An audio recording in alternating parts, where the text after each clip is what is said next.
এদিকে কি হলো মা, কিছুদিন রইল ঘরে, সুদামা কৃষ্ণের কাছে রইল।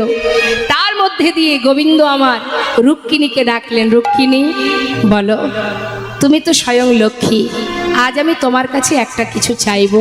বলো স্বামী। রুক্মিণী, দেখো আমার বন্ধু সে মস্ত বড় কাঙাল, গাছতলাতে তার দিন কাটে, সন্তানদের এহানো অবস্থা। ও আমার কাছে প্রতিজ্ঞা করেছে জীবনে দুহাত পেতে কিছু চাইবে না, আর ও যদি না চায় আমি ওকে দেব কি করে? মনে করুন বাবা, আপনার বন্ধু খুব ধনী, আপনি কোনোদিন তার বাড়িতে বেড়াতে গেলেন। এখন আপনি বেড়াতে গেছেন দেখে, আপনার চলাফেরা দেখে আপনার সে কিছু টাকা আপনাকে দিতে গেল। বলুন নিজের খারাপ লাগবে কি না? যে ও আমি আজ গরিব বলে, আমি কাঙাল বন্ধু বলে, বন্ধুর টাকা পয়সা আছে বলে সে আমাকে সাহায্য করছে, খারাপ লাগবে কি না মা? তাই বলছে গোবিন্দ যে জানো রুক্মিণী, বন্ধু যদি আমার কাছে না চায়, আমি যদি ওকে যেচে কিছু দিই ওকে অপমান করা হয়, তাই আমি ওকে কিছু দিতে পারছি না। কিন্তু রুক্মিণী তুমি তো লক্ষ্মী, যাও না আমার বন্ধুর সমস্ত দুঃখটা দূর করে দাও। পারবে ওর সমস্ত দারিদ্রতা দূর করে ওকে সকল সুখী সুখী করতে?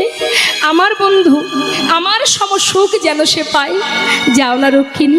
রুক্মিণী বলে স্বামী যদি অনুমতি হয় আমি নিশ্চয়ই পারবো, যাও আর দেরি করো না। দেরি না করে রুক্মিণী বিশ্বকর্মাকে সঙ্গে করে নিয়ে সুদামার প্রাসাদ বানিয়ে আবার চলে এলো মা। কিন্তু সুদামা কিন্তু কিছুই জানে না। বেশ কিছুদিন পর যখন কানার কাছ থেকে বিদায় নেবে, হঠাৎ কানাই বললেন, সুদামা যাবি ভাই?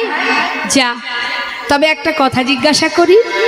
হ্যাঁ রে, চলে যাবার আগে কিছু আমায় বলবি নাকি? কিছু চাস?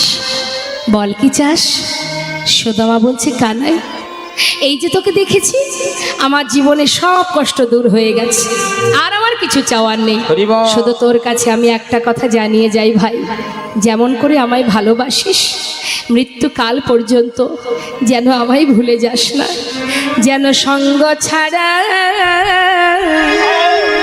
করিস না ভাই, যেন সঙ্গ ছাড়া